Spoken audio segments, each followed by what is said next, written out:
which had been hidden in a cake. I could also tell by her many status updates and photo tags that her alcoholic drink of choice was gin, that she loved her sports and admired cars. The fact that she liked cars had excited the shit out of me because I couldn't wait to try and impress her with my own collection. I had also noticed from a photo taken of her 5 years ago that she'd undergone a pretty impressive physical transformation.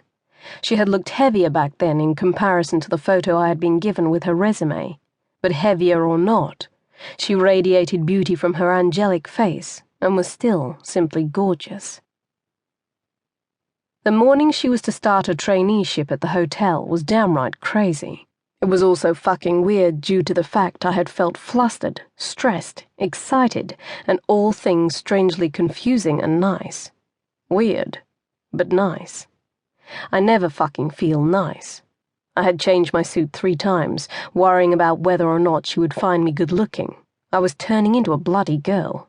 I'm even surprised I didn't turn around that morning and look at my ass in the mirror, wondering if it looked big in the particular pants I was wearing. In addition, my palms had been sweaty, which I always thought was just a myth, a stupid saying even. But it wasn't a myth, it was true. Palms actually do sweat when you're nervous as hell. I had informed security to notify me when Alexis scanned her employee card at the staff gate, so I could position myself and catch a glimpse of the beauty in the photo who had captured my thoughts for the past 3 weeks. I had spotted her hurrying across my casino floor, and the sheer sight of her had the head on my shoulders deciding to have a quick chat to the head in my pants. Then, as if I was an electrically charged moving particle, I was pulled by her magnetic force until we were both standing in line at Gloria Jean's. I hadn't actually planned on talking to her until she was due to visit the penthouse floor. All I had wanted to do at that time was see her up close and personal. But once I did, I had found myself wanting more. I'd stood directly behind her, and the scent of her perfume and shampoo had nearly knocked me for 6. Having been momentarily intoxicated by her presence, like a lovesick pervert, I stupidly hadn't allowed enough room for her to turn around.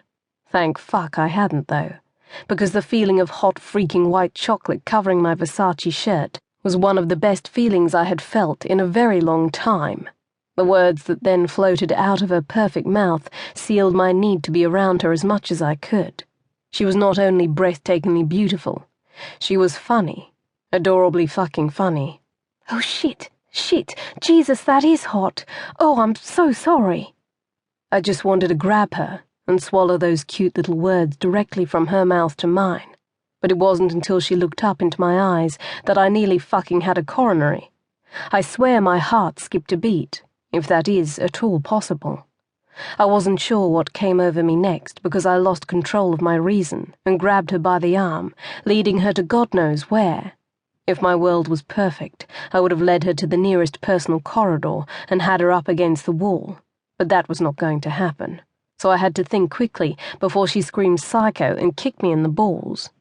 She had seemed okay with me whisking her away at first, until she managed to pry herself out of my eager hold and ask me who the hell I was. In that moment, I came up with the idea of taking her to see Clarissa and lavishing on her a Versace dress that would be privileged to adorn her perfect body. "Who are you, and how do you know my name?"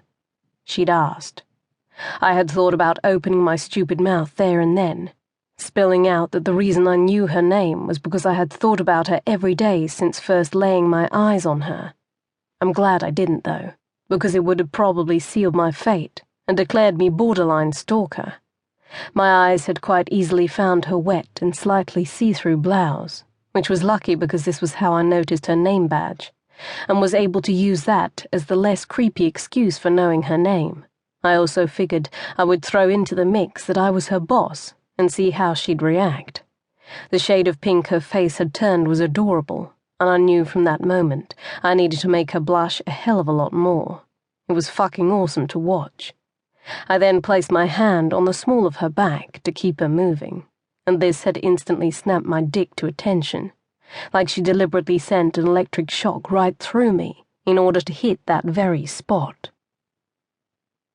Bringing my thoughts back to the present, where I now sit, gazing down on my sleeping beauty, it is quite apparent that Alexis still